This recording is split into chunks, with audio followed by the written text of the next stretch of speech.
নমস্কাৰ আমি ইংৰাজীত কথা কওঁতে প্ৰায় এনে ধৰণৰ কিছুমান সেন্টেন্স কওঁ I think she is a good girl I think he is doing a very good job I think I should have gone there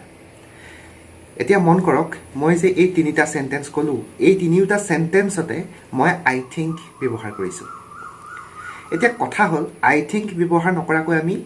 তাৰ অল্টাৰনেটিভ হিচাপে কি ব্যৱহাৰ কৰিব পাৰো গতিকে আহক আজিৰ ভিডিঅ'ত সেই বিষয়ে আলোচনা কৰো ভিডিঅ'টো আৰম্ভ কৰাৰ পূৰ্বে মই আপোনালোকক কৈ দিছো যদিহে আপোনালোকে চেনেলটোত নতুনকৈ আহিছে তেনেহলে অনুগ্ৰহ কৰি সাবস্ক্ৰাইব কৰিবলৈ নাপাহৰিব যাতে আপোনালোকে এনে ধৰণৰ ভিডিঅ' পুনৰ পাই থাকে আৰু নটিফিকেশন বেলটো লগতে দবাই দিব যাতে মই ভিডিঅ'টো আপলোড কৰাৰ লগে লগে আপোনালোকে আপোনালোকৰ মোবাইলৰ স্ক্ৰিনত এটা নটিফিকেশন পায় গতিকে আহক আৰম্ভ কৰো আজিৰ ভিডিঅ'টো আজি মই লৈ আহিছো 10টা এনে ফ্ৰেজ যিকেইটা আমি ব্যৱহাৰ কৰিব পাৰো I thinkৰ বিপৰীতে অৰ্থাৎ I think ব্যৱহাৰ নকৰাকেও আমি সেন্টেন্স বিলাক যাতে ক'ব পাৰো তাৰ বাবে মই 10টা ফ্ৰেজ লৈ আহিছো প্ৰথম ফ্ৰেজটো হ'ল I am not going to lie ইয়াৰ অৰ্থ হ'ল মই মিছা নকওঁ এটা এক্সাম্পল দি দিছো I am not going to lie about the fact that he is a bad boy তাৰ পিছত সেকেন্ডটো হ'ল in my view মোৰ মতে in my view he is a good boy তিনি নম্বৰটো হ'ল if you ask me যদি আপুনি বা তুমি মোক খুধে বা খুধা if you ask me I am not going to recommend this product চাৰি নম্বৰটো হ'ল as far as I am concerned যিমান দূৰলৈকে মই জ্ঞাত যিমান দূৰ মই জানো এক্সাম্পল দিবলৈ হলে আমি চাম as far as I am concerned this is the best institution where you can study তাৰ পিছৰটো হ'ল the way I see things মই জেনেদৰে কথাবোৰ চাওঁ বা মই জেনেদৰে কথাবোৰ চিন্তা কৰো for example the way I see things this is not a good decision taken by you তাৰ পিছৰ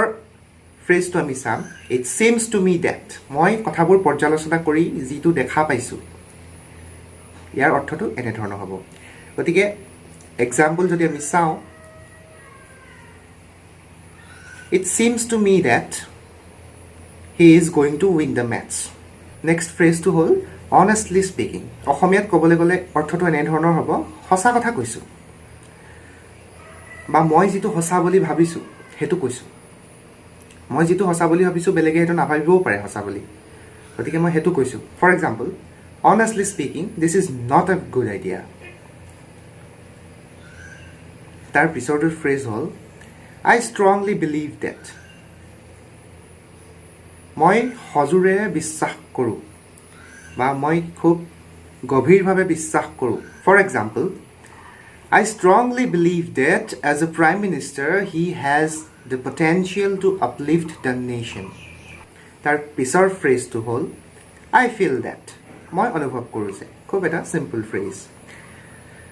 যদি এক্সাম্পল দিবলৈ যাওঁ এনে ধৰণৰ হ'ব পাৰে I feel that we are not going in the right direction হেকৰটো ফ্ৰেজ লৈ আহিছো হেতু হৈছে to my mind এইটো ওপৰত মই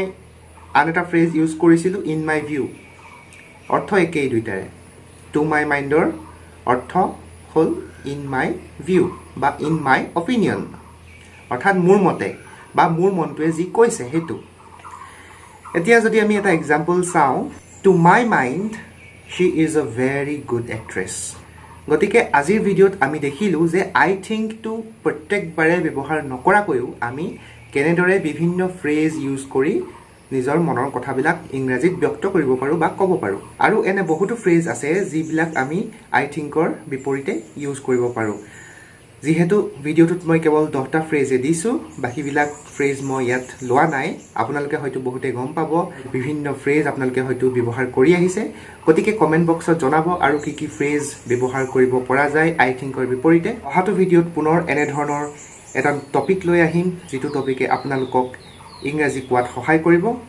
আশা কৰো ভিডিঅ'টি চাই ভাল পালে যদি ভাল পালে লাইক কৰিব কমেন্ট কৰিব শেয়াৰ কৰিব তেতিয়াহলে লগ পাম অহাটো ভিডিঅ'ত